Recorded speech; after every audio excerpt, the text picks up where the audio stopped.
Kapag ba may trabaho ka, ligtas ka na? Kapag ba meron kang pera, ligtas ka na? Kapag ba meron kang kayamanan, ligtas ka na? Tandaan po ninyo, hindi po kayamanan na makapagliligtas sa atin. Sapagkat kapag namatay ho tayo, hindi ho natin madadala yung kayamanan at pera. At kung anumang bagay na meron po tayo ngayon. Sabi po ng Gawa 4:12, walang sino man sa mundong ito makapagliligtas sa atin kundi si Jesus lang.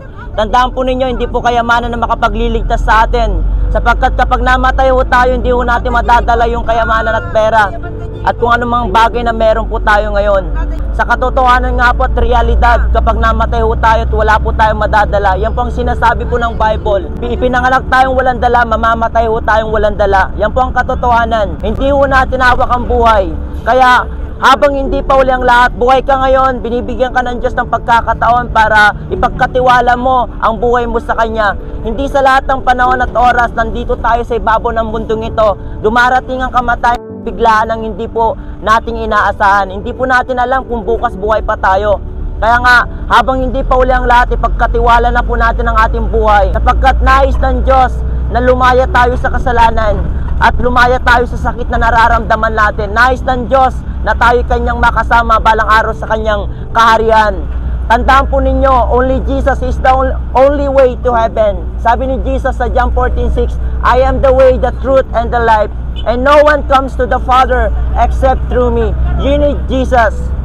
Siya ang kailangan mo. Ito po ay libre po at wala pong bayad. Bakit kailangan natin si Jesus? Tayo pong lahat ay makasalanan na nangangailangan ng kaligtasan.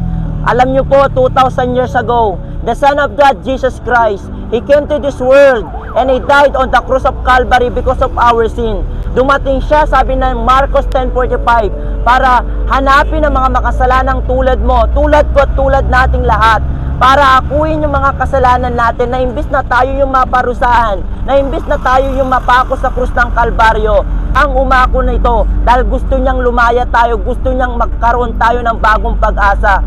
Nais niya na tayo po hindi pumapahamak.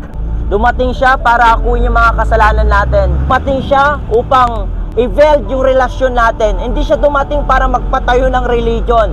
Dumating siya para ayusin yung relasyon natin, ayusin yung relasyon ng tao sa Diyos Ama. Bago ang lahat, inako niya muna yung problema. Ano yung problema? Ito ang pinakamatinding problema ng tao, pinakamatinding sakit ng tao. Ano po yun? Yung kasalanan. Yung kasalanan hindi po kayang operahan ng doktor yan. Yung kasalanan hindi kayang gamutin yan ng medicine at ng mga gamot. Kaya nga po mga kababayan, yan yung inako ni Jesucristo. Siya'y napako sa krus ng Kalbaryo, dala-dala yung kasalanan natin. At siya ay namatay at nabuyabok ang kanyang banal na dugo na siya naghugas ng ating mga kasalanan sa ikatutubos at ikapapatawad po ng ating pong mga kasalanan. At alam niyo po, siya po ay inilibing at sa pangatlong siya po ay muling nabuhay upang sa ganoon bigyan po ng napakalaking pag-asa na ang sino mang pong sasampalataya sa Kanya ay magiging matuwid sa paningin ng Diyos. Siya yung kailangan natin. Kung nais mong mapunta sa Kanyang kaharian balang araw, you need Jesus. Kaya sabi ni Jesus, I am the life. According to John 14:6, I am the way.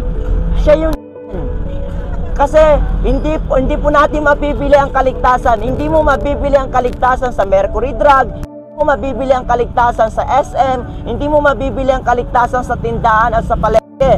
Yan po ay libreng kaloob ng Diyos sa sino sasampalataya kay Jesucristo. Hindi ko po pinamot dito ang religion. Hindi po religion ang papasok po sa langit. Pasok po doon ay yung pong mga taong sasampalataya at susunod kay Jesucristo. Yung guys mong hindi mapahamak ang kaluluwa mo. Kasi ang mindset po kasi ng tao, ang alam po natin, kapag namatay tayo, is tapos na ang buhay. Hindi po. Pag namatay po tayo, ang physical na katawan po natin mabubulok sa sementeryo, babalik po yan sa alikabok. Ang ating espiritu ay babalik sa Diyos at ang ating kaluluwa, mananatiling buhay po yan at haharap po yan sa hukuman ng Diyos na sinasabi po ng Hebreo 9:27. Minsan lamang mamamatay ang tao pagkatapos ay ang paghuhukom. Nakatakda na po yung kamatayan sa atin, pero mananatiling buhay ang ating kaluluwa, nahaharap po yun sa hukuman ng Diyos. Ngayon ang tanong, ligtas na ba? O sigurado na bang ligtas ang ating kaluluwa?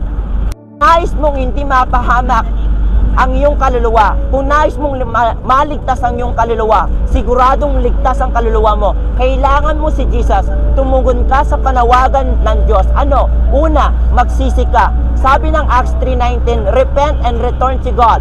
Before it's too late, you must repent and return to God. Kasi pag di natin pagsisisihan ang kasalanan, mananatili ang galit at puot ng Diyos sa atin.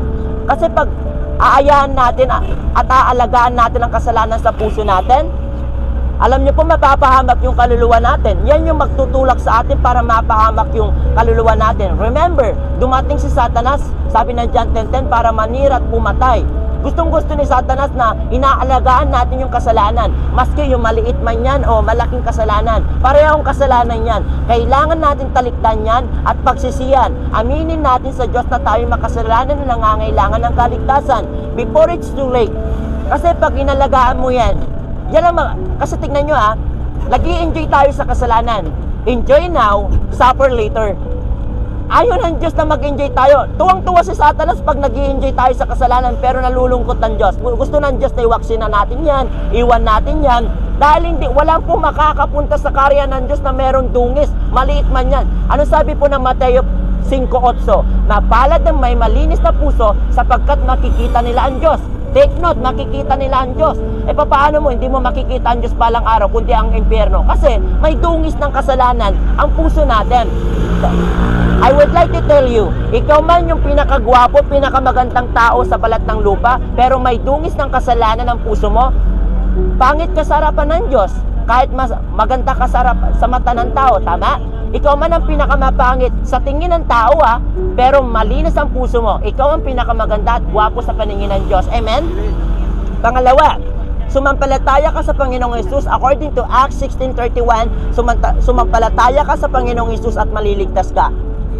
Ipagkatiwala mo ang buhay mo sa Kanya. Kasi ang sino magsasampalataya sa Kanya, sabi ng Roma 10:11, hindi ko sa taong akala mo mamahalin ka, pero sabihin ko po sa inyo mga kababayan, pag ipagkakatiwala mo ang buhay mo, hindi ka mabibigo kay Jesus Christ. Hindi ka mabibigo sa Kanya. Hindi aksidenteng narinig mo to. Hindi aksidente to.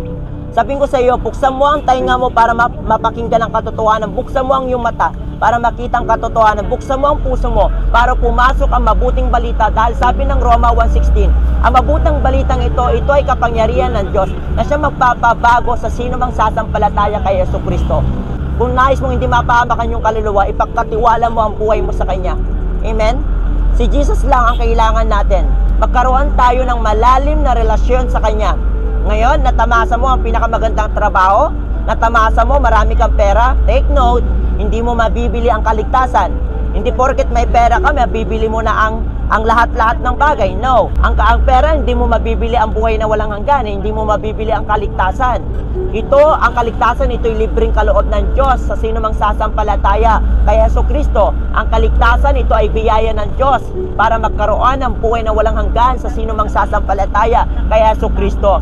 Kailangan natin si Jesus Christ.